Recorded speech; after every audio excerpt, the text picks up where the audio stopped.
la Russie n'aura pas d'autres options que de rentrer en guerre en Ukraine en février 2022. Cette analyse date d'avril 2017. Je vous propose d'écouter un extrait de la conférence de Peter Zeihan, analyste américain en géopolitique, et on retrouve tout de suite après l'homme qui avait prédit ces opérations russes en Ukraine. Pendant la période soviétique, la Russie contrôlait 9 portes d'entrée, mais après cette période, ils sont passés de 9 à 2. Maintenant, elle n'en contrôle que 2. 3 avec l'annexion de la Crimée, 5 des anciennes portes d'entrée sont à l'ouest. Et pour que la Russie reprenne ses accès, il ne faut pas seulement qu'elle prenne l'Ukraine, mais qu'elle prenne aussi l'Estonie, la Lituanie, la Lettonie, la moitié de la Pologne, la moitié de la Roumanie, l'Azerbaïdjan, l'Arménie et la Géorgie. Et comment cela va se faire ? Il y a plusieurs possibilités et les Russes ont tous les outils pour le faire.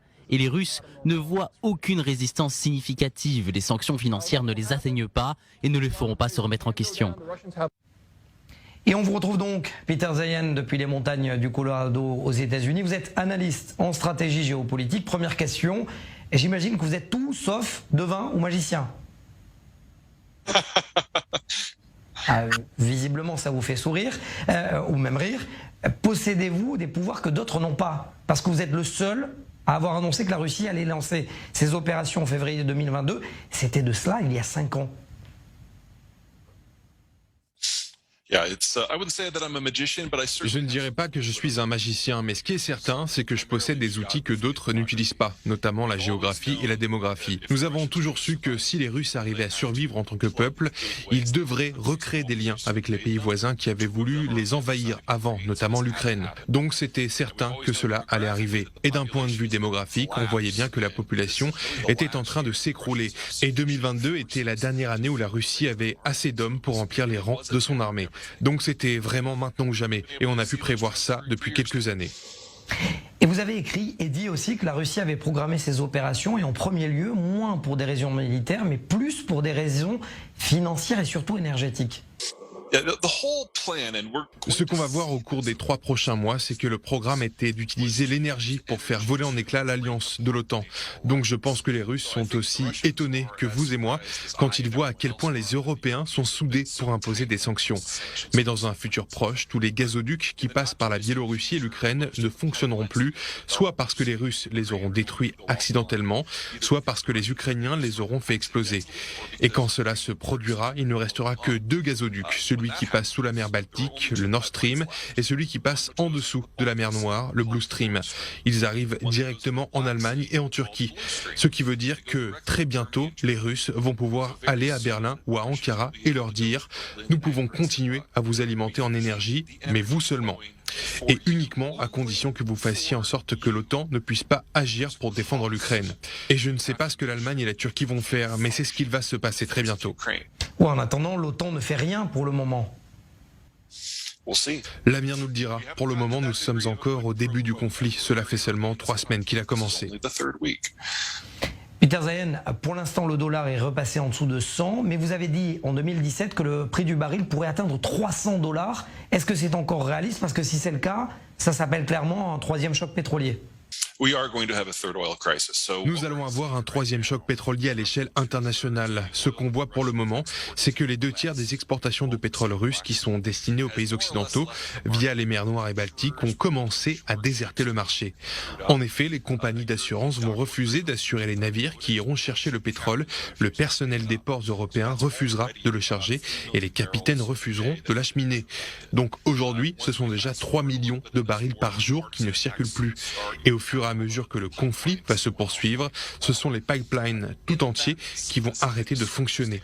Et dans cette configuration-là, nous devrions nous estimer heureux que le prix du baril de pétrole soit de 170 $ seulement, parce qu'il me semble que 200 $ est un tarif plus réaliste.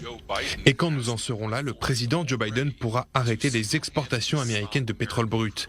Quand cela arrivera, le monde n'aura plus accès au pétrole russe et américain en même temps. En Amérique du Nord, le prix de l'énergie est d'environ 70 $, mais dans le reste du monde, il ne redescendra plus jamais en dessous de 150 $. Et maintenant, alors que nous essayons de nous adapter aux nouvelles normes, je crois que 300 $ est un prix raisonnable.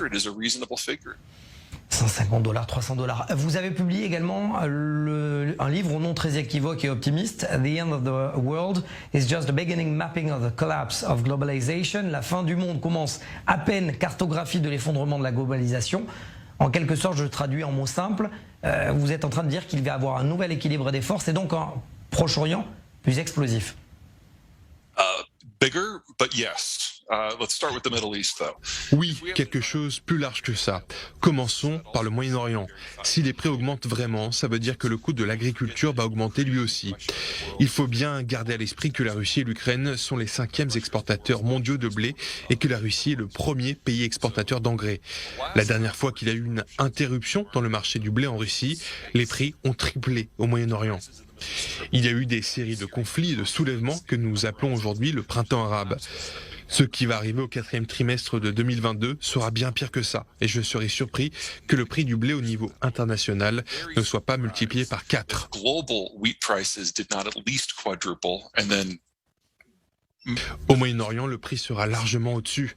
Et tout le monde va en souffrir parce que l'alimentation dans la plupart des pays de la région repose sur la farine. Il va falloir s'adapter, mais il y aura des répercussions dans le monde entier. Ce n'est pas juste un problème qui concerne la région. Donc, vous pouvez être sûr que les pays du Moyen-Orient vont commercialiser leur pétrole, gagner plus d'argent, et ce sera sûrement avantageux pour des pays comme l'Arabie Saoudite. Mais il faut aussi s'attendre à des restrictions dans le domaine de l'énergie au niveau international. Donc je pense que des pays comme la Grande-Bretagne et la France, peut-être même le Danemark, l'Espagne, l'Allemagne et l'Italie vont devoir se rabattre sur le pétrole produit par des pays africains pour signer des contrats afin d'éviter que ces barils n'aillent nulle part ailleurs qu'en Europe. Ça leur permettra de faire passer la pilule et d'éviter une envolée des prix. Mais pour les pays qui dépendent déjà du pétrole africain comme la Chine, il s'agit d'une multitude de facteurs catastrophiques. worst possible constellation of factors. Est-ce que vous pensez que Vladimir Poutine le savait? Est-ce que c'est pour ça qu'il a durci ses positions vis-à-vis de l'accord nucléaire? The Russians and the Iranians have always been an odd couple. Les Russes et les Iraniens ont toujours formé un drôle de couple. C'est une alliance de convenance. Et si les Américains n'étaient pas présents dans leur système, les deux pays se seraient déjà affrontés. Donc, d'un point de vue russe, tout ce qui peut entraver les exportations d'énergie à long terme est positif parce que ça leur rapportera plus de revenus. Donc, on a vu au cours des 2 dernières semaines que les Russes sont de plus grandes barrières qui existent pour un accord entre l'Iran et le reste du monde. Il y a de nombreuses négociations de paix en ce moment, mais la Russie et l'Iran ne sont pas des alliés naturels. Et au cours des mois à venir, nous allons voir que leur relation va se détériorer. I don't want to put too firm of a Peter Zeihan, le seul stratège qui a prédit la guerre en Ukraine 5 ans plus tôt, merci. Et au fait, est-ce que vous pouvez prédire quand est-ce que je vais gagner peut-être au loto? Si j'avais vraiment ce pouvoir, je vivrais déjà sur une île déserte. Ben, je ne le saurais pas donc du coup. Merci à vous et à très vite dans Défense.